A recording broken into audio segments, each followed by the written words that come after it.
전기장과 자기장이 결합해서 나가는 게 전자파입니다고 얘기하는데 전자파는 굉장히 다양하고 넓습니다. 스펙트럼이. RF 전자파라는 것은 일반적으로는 이제 높은 주파수를 얘기하죠. 이제 킬로헤르츠 이상. 그래서 높은 주파수를 이제 고주파라고 그러고 이 전자파가 주파수가 다릅니다. 첫 번째. 두 번째. 이 주파수가 다를 뿐 아니라 인체에 미치는 영향이 다릅니다. 근본적인 우리가 원리를 보면 RF는 전자파에 노출되면 생체의 온도가 올라가는 효과를 많이 따진다 그러면 저주파 쪽에서는 온도가 올라가지 않습니다. 유도되는 전류에 의해서 자극작용 이런 것들이 이제 주요라고 볼 수 있습니다. 일반인이 이 구분 못하는 건 그래도 이해를 가요. 근데 며칠 전에 우리 손선풍기가 또 굉장히 이슈가 됐지 않습니까? 그래서 어떤 전문가가 나오셔서 그런 말씀을 하세요. 그 작용을 말씀을 하시는데 에너지가 저장된다 그러면서 온도가 올라간다는 열적 효과를 얘기합니다. 맞습니다. 비열 효과에 대한 얘기를 해야 되는데 열적 효과를 얘기하면서 뒤에 나오는 질병은 수화백혈병을 갖다가 얘기를 합니다. 일반 국민이 볼 때는 굉장히 헷갈리는 얘기거든요. 가장 큰 차이점이 이제 공간에 이제 전자파는 퍼져나가잖아요.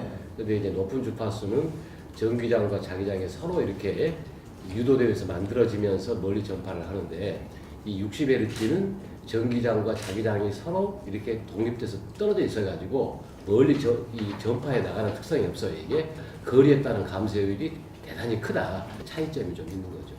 특히 이 소아백혈병과 관련된 연구는 1979년에 나온 연구가 바탕이 되고 있고 그것에 대한 재현성 연구로 사비츠라고 하는 사람이 했던 후속 연구가 있었는데 그 연구에서 이제 어떤 결론을 얻냐면 당시에는 직접적으로 아이들이 받았을 그 자계의 수준이 실제적으로 계측이 되지는 않았었어요. 다만 수학적으로 이렇게 그 거리별로 어느 정도의 수준일 것이다라고 하는 정도에서의 추정치를 가지고 그래서 그것과 그렇지 않은 지점을 비교를 했을 때 역학적으로 의미 있는 결과를 얻은 것이고요. 따라서 그 얘기는 그 수준에 도달을 하게 되면 암이 발생한다는 건 아닌 거죠. 현재로서는 저주지에서의 자개 환경에 장기간 노출됐을 경우에 이런 소아백혈병과 같은 그 암의 리스크가, 그러니까 위험도가 높아진다라고 하는 역학 연구 결과가 유의미하게 존재한다. 이 정도가 팩트인 거죠.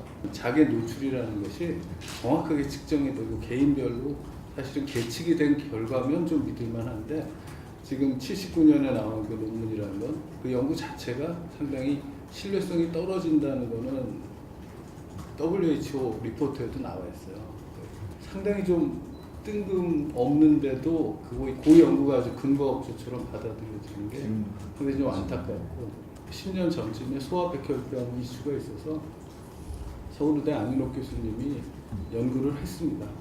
그것도 상당히 좀 힘들여서 했는데 그 연구에서도 송전선 자개와 소아백혈병 관련성이 없다고 연구 결과가 이미 나온 바가 있어요. 국내 연구는 사실 인용이 안 되고 79년에 나온 그 방법론적인 오류가 많은 그 연구가 근거 업체처럼 받아들여지는 부분이 있고 사비치 연구뿐만 아니고 스웨덴 카를로스키 연구소라든가 몇 개의 연구기관에서 했던 연구들이 백혈병과 관련성이 있는 것 같다 하는 것들이 또 다른 논문도 사실 있어요. 있는데 또 그렇지 않다는 논문도 굉장히 많거든요. 이게 그러니까 그런 부분들이 상당히 좀 혼재가 되어 있다 이게. WHO에서 3,3mm 가우스가 영향이 있다고 다 얘기했던데 교수님은 그걸 인정하지 않으세요 그러더라고. 그래서 내가 전문가인데 나한테 물어보면 나는 그런 걸 본 적이 없어서 가져와 봐라. 3,3mm 가우스가 모든 인체 유해의 기준이라는 거는 나는 들은 적이 없다. 팩트 시트가 굉장히 중요하죠. 팩트 시트에 3에서 4mm 가우스가 언급이 있어요, 없어요? 없죠. WHO에서 국제 공동 연구를 한 10년 정도를 했거든요. 10년 정도를 하면서 발행한 문서가 두 가지가 있어요. 하나는 WHO EHC라는 게 있어요. 또 팩트시트라고 하는 게 있어요. 이게. 근데 EHC는 뭐냐면은 그동안 있었던 세계 각국의 모든 연구를 좀 정리를 해서 내놓은 책자예요. 이게. 워킹그룹에서 내놓은 이게 보고서. 그건 뭐냐면은 그 내용을 보면은 영향이 있는 연구도 있고 없는 연구도 있다는 것을 전체적으로 다 수록을 했어요 이게. 그런 것들을 종합 정리해서 뭐 최종 결정문을 발표하는 게 팩트시트거든요 이게. EHC에는 각국의 뭐 기준도 소개되어 있고 3 내지 4mm 가우스도 다 실려 있어요 이게. 근데 팩트시트에 보면은 전혀 그런 내용들이 없습니다 이게. 논의되는 과정 중에서 나왔던 이야기들이 여과 없이 이제 나오다 보니까 그래. 이를테면 뭐 사전주의 정책이라든가 3 내지 4mm 가우스가 잘못 오해가 되어 밖으로 나와서 언론에 유포돼서 이제 그런 좀 오해를 일으킨 것 같은데, 적합한 노출 저감 대책들은 국가마다 다를 수 있지만 자의적인 낮은 노출 제한치를 적용한 정책은 정당한 것이 아니다. 이렇게 딱 못을 박아놨어요. 하지 말라고. 그리고 국제 비전리 방사선 보호위원회에서 제시한 안은 반드시 채택하라고 해놨습니다. 8.3mm. 그러니까 그 값보다 2mm 낮춘 값을 쓰지 말라고 돼 있는데도 우리 일부의 어떤 분들이 그런 것을 이제 마치 세계보건기구가 발표한 것처럼 이게 이제 잘못 전달이 돼가지고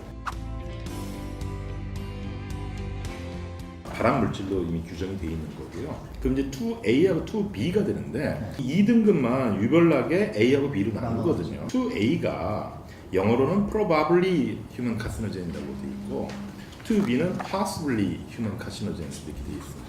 둘 다 추정되어지는 개연성이 있는 뭐 가능성이 있는 이렇게 되다 보니까 이게 뭉뚱그려져 가지고 하나로 취급되는 경향이 있는데 2B라고 하는 것은 현재까지의 과학적인 증거만으로 판단을 할 때 이것을 2A, 그러니까 좀 더 정량적으로 그 가능성이 높아지는 부분에 놓기에는 여전히 부족한 점이 많다라고 하는 관점에서의 2B거든요. 대표적인 예가 커피인 것 같아요. 커피가 2B에 분류가 돼 있다가 최근에 빠졌거든요, 사실은. 근데 이제 우리가 발암 물질로 따지면 등급을 4등급으로 나누잖아요. 4등급 중에서 3, 4는 사실은 발암 물질이 전혀 아닌 거고, 그 다음에 2B가 항상 이슈가 되는 부분이고, 그 다음에 이제 우리가 임상적으로는 2A 이상은 발암 물질로 사실 저희가 분류를 하고 조심을 해야 되는 물질이거든요. 근데 2B는 사실은 아니에요, 사실은. 그런데 커피가 이게 빠졌다고요. 그러니까 지금 이제 아예 계속 모니터링을 하면서 추가하고 빼고 하는 거죠. 일반인은 100명 중에 1명이 되더라도 내가 걸리면은 굉장히 문제가 된다라는 입장이기 때문에 이걸 염려를 하는 것 같아요. 근데 아니다라고는 얘기 못 하시잖아요. 그러니까 그런 문제에 대해서 제가 보기에 조금 더 우리가 좀 솔직하게 얘기를 해야지 이게 일반인한테 제가 보기에는 소통이 되지 않을까라고 생각이. 같은 조정위원회를 만들어서 거기서 이제 하려고 해요. ELF도 뭐 저기 산자부가 나서든 뭐 누가 나서든 간에 그런 조정기구를 만들어야 된다. 현실적으로는 그 833이라는 수치를 가지고 주민들을 설득하는 것은 저는 이미 불가능하다고 보고요. WHO 보고서도 어떻게 됐냐면은 전기 사업자는 최대한 자기장을 줄이는 정책을 하라고도 그런 분명히 되어 있어요 이게. 그리고 저는 자발적으로 전기 사업자가 할 수 있는 최대한의 범위를 정해서 이렇게 해주는 게 바람직하다. WHO나 뭐 여러 가지 이제 공공에서 제시하는 그런 팩트를 가지고 일반인을 설득하고 하는 것밖에는 없다고 생각을 해요. 특히 이 ELF 같은 경우 우리나라 상황은 좀 특수하기 때문에 그 방송 매체에 출연하는 전문가들이 어떻게 선정되는 건지 모르겠다고요.